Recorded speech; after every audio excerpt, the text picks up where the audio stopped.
Ребята, сегодня патроны сами по себе имеют разные функции, разную пороховую навеску. У них скорости, по мне, я пока не замечаю эти скорости, ребята. Есть топовые стрелки, которые видят эти скорости, различают эти скорости.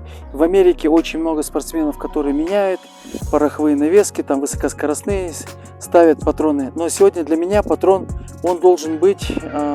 Я не стреляю, допустим, 199, 200, я еще пока не дошел до такого, где я стрелял до 200, но с твоей 186, 190 я спокойно добираю из 200 и могу сказать с большой уверенностью, чтобы вы не парились, какой патрон должен был быть, а патрон должен быть, самое главное, доступным, чтобы он был не давал осечек, был стабильный, чтобы постоянно не отсырел, ничего такого, чтобы с ним не было, чтобы он был стабильным сам по себе по бою и самое главное, чтобы доступный, чтобы сегодня это очень важно, потому что патроны не сами по себе дорогие. Сейчас в данный момент вот этот патрон стоит 45 рублей, чтобы с него выстрелить. Вот. Мягкий патрон мы постреляли из 21 грамма, 24 граммов и 28 граммов. Охотники всегда стреляют из 32 граммов.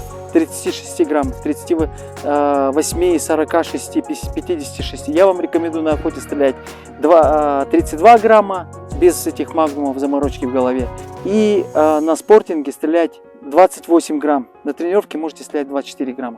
Такая вот маленькая рекомендация и фишка для вас.